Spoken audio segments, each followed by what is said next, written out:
romanos são realmente incríveis, eles desenvolveram técnicas construtivas inovadoras, tiveram construções megalomaníacas que estão de pé até hoje, conseguiram expandir o seu império que dura séculos e séculos, e até hoje a gente consegue usar de conceitos que eles inventaram.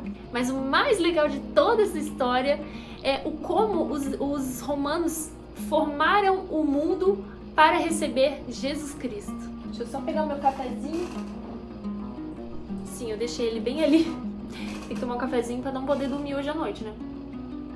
Então os romanos tiveram 3 fases, né? A primeira fase, a monárquica, então houveram reis romanos, depois a república e ainda, por último, a parte do império, que é a mais conhecida, a que mais durou, a que as construções estavam mais bem desenvolvidas, por isso que a gente conhece mais os romanos por essa fase, pela fase do Império Romano. Só pra gente pensar bem como os romanos eles não eram pouca merda, eles duraram desde 753 a.C. e até 476 depois de Cristo. É muito tempo. Então a monarquia dos romanos teve, a época da monarquia foi de 753 até a 509 a.C., né? O primeiro rei, quem fundou Roma foi Rômulo. Então a gente tem Rômulo e Rêmulo, né? Os irmãos. Temos muitos mitos ao redor deles, né? Muita coisa a gente não sabe. Uma coisa meio Mowgli, que eles foram criados por lobas. Uma coisa meio Mowgli mesmo. Mas são mitos, né? Mas enfim, Rômulo foi um grande personagem dessa história toda, porque ele que fundou Roma. Temos muitos reis, né, começando pelo Rômulo, e a gente teve sim muitas construções dessa época, até porque foram cerca de 150 anos, mais ou menos, de era monárquica dos romanos, né? A gente teve muitas construções, o início de construções públicas, né? Até então não se pensava nessas construções públicas, né? Começaram com os gregos, a Roma teve muita influência dos gregos, dos etruscos e as culturas ali que permeavam aquela parte ali da Europa. E já nessa época a sociedade era dividida entre nobres, clientes, plebeus e escravos. E o último rei foi um rei etrusco, chamado Tarquínio o Soberbo. Ele não, por ter essa fama, com certeza ele não era lá grandes coisas boas, né? E na parte da república, a gente tinha os patrícios, que eram nada mais são do que os donos das terras. Então eles tinham posses, eles tinham poderes, então eles que, sendo partes e cidadãos romanos também, eles que participavam do Senado, então eles também que promulgavam as leis.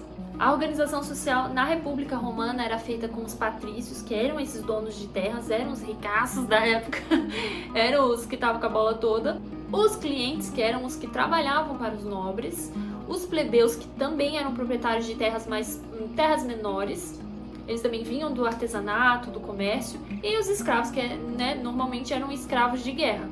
Inclusive, na época da República, a gente tem um aqueduto muito importante, o Ponte du Gard, que fica no sul da França. A República, faltou falar que a República foi de 509 até 27 a.C.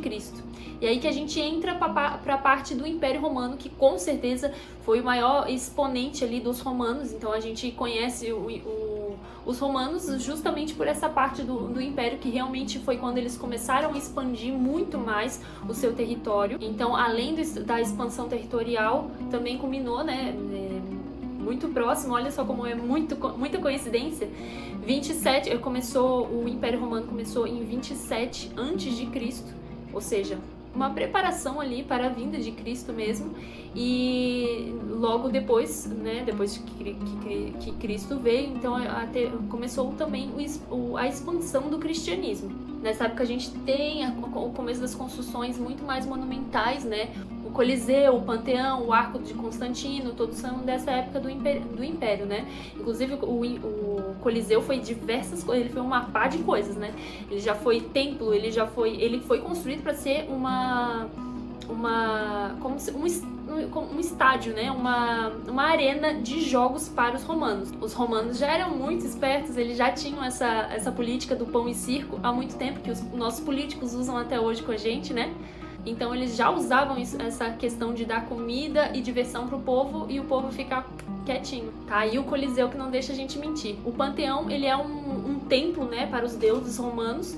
Ele é o maior templo, ele tem, a gente tem ele até hoje, né, uma maravilha moderna. Aliás, uma maravilha do mundo antigo. O primeiro imperador foi Otávio Augusto, né, em 27 a.C.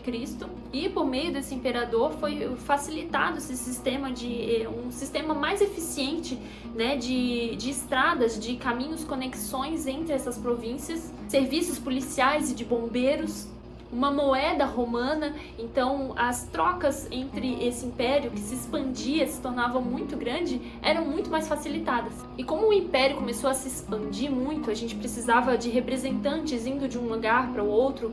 As cidades dominadas pelo Império Romano já não estavam muito próximas, né, porque começou a se expandir muito, miscigenação de muitos povos, porque eles foram acrescentando esses povos ao seu império, né. Inclusive a forma de governar deles era subjugar aquele povo, mas mesmo assim permitir que eles fossem quem eles eram. Então o povo subjugado a Roma, ele apenas pagava, né, os seus tributos a Roma, muito esperto, mas eles permitiam que esse povo cultuasse seus deuses, que tivessem o seu representante também.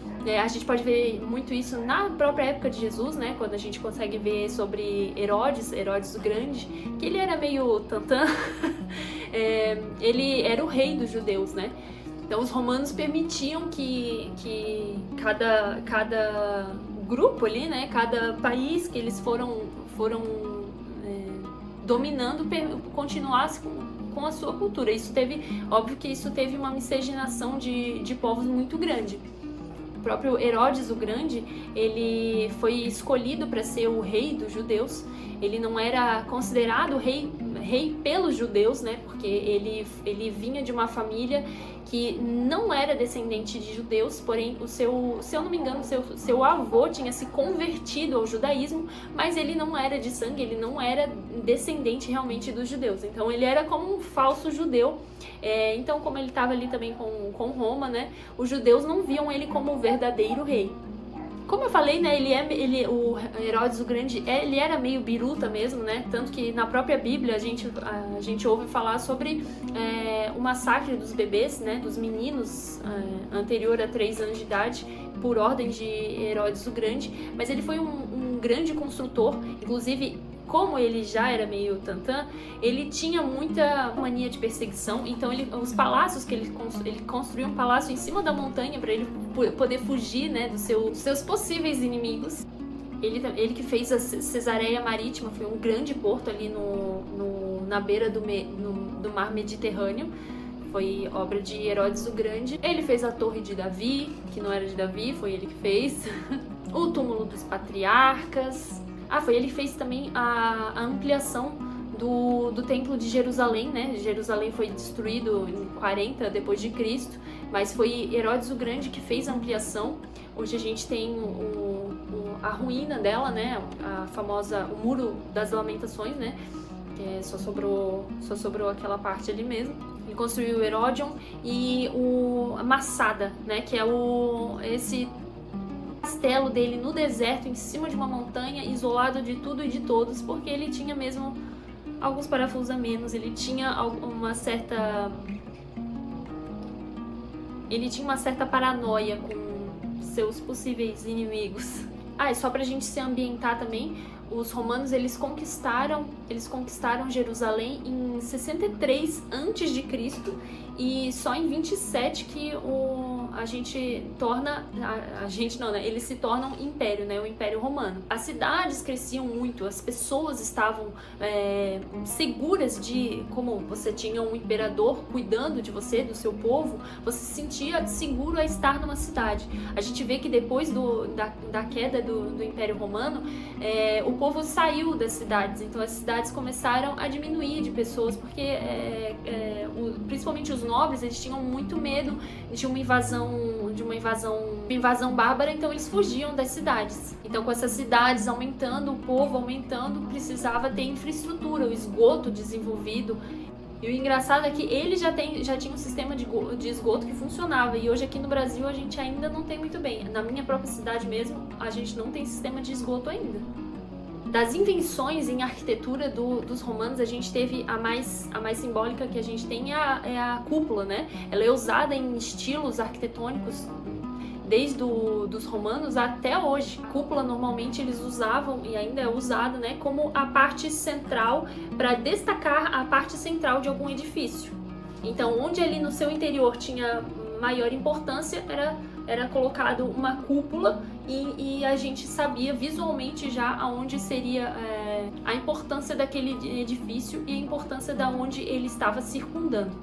Os romanos que inventaram o concreto, né? Eles aprimoraram o concreto com cal, areia e pedaços de calcário, é muito parecido com o concreto hoje, né? Então isso que permitiu os romanos terem essas construções megalomaníacas, né? A cúpula mesmo, ela é em concreto, com alvéolos, e às vezes ainda podia ter uma abertura no meio dessas cúpulas que chamava óculo, e no plural os óculos, justamente para ter a entrada de iluminação e ventilação.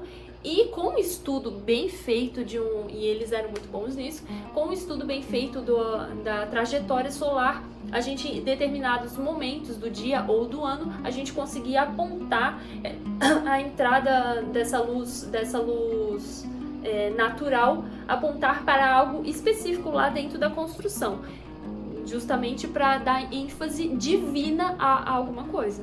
E antes, o que os gregos faziam com a arquitrave, né, que tinham os pilares, e se colocava a arquitrave, a nossa famosa viga aqui. Agora os romanos, eles conseguiram, eles desenvolveram os arcos. Então o que a gente conseguia de vão aqui apoiando sobre as pilastras, essa arquitrave, o arco permitiu que a gente tivesse um vão muito maior, porque a distribuição de peso seria muito mais facilitada. E o desenvolvimento ali do arco seriam as abóbadas, é como um arco em 3D, né? Então a gente tem o arco do triunfo, por exemplo, a gente faz um arco e expande ele em 3D, e unindo essas abóbadas a gente consegue, com o contrapeso deles, fazer construções muito grandes. Se vocês verem, todas as construções grandes dos romanos têm essa característica. O próprio Coliseu, né, que é o mais lembrado, quando a gente pensa já em construção romana, já vem o Coliseu na cabeça, é justamente isso, um arquinho do lado do outro, ajudando no contrapeso, e isso fazendo com que a gente tenha uma construção gigantesca para a época. E aí, com o desenvolvimento desses arcos, a gente conseguiu colocar eles aos ladinhos, e a gente faz agora as pontes e os aquedutos. Então, levar a água de um lugar a outro, né, de uma província a outra, e principalmente as estradas. É por isso que eu linkei essa parte dos romanos, e claro, né, a Jesus Cristo, porque todo mundo sabe que ele veio na época dos romanos. Mas por que ele veio no momento que ele veio? Porque os romanos prepararam a estrada para ele. Porque Jesus precisava vir o quanto antes para poder salvar a humanidade, né? Ele precisava vir o quanto antes para nos salvar. Só que ele teria que vir num momento que já tivesse propício para a expansão do cristianismo. O quanto antes, mas que tivesse propício a isso. É claro que a gente teve muitas, se você puder pesquisar, pesquise. A gente teve muitas, o Antigo Testamento fala sobre várias profecias que marcavam exatamente quando Jesus viria, e foi exatamente quando ele veio. Mas essas profecias, elas dão para um momento em que realmente o mundo estava preparado para isso, uma expansão da mensagem de Jesus.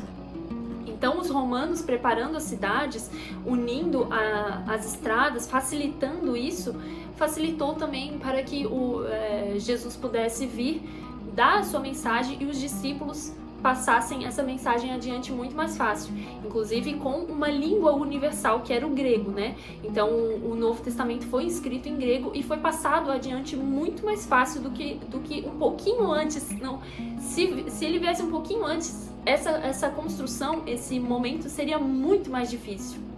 Então, sim, graças às invenções romanas, a forma, as cidades romanas, que a gente conseguiu expandir o cristianismo também.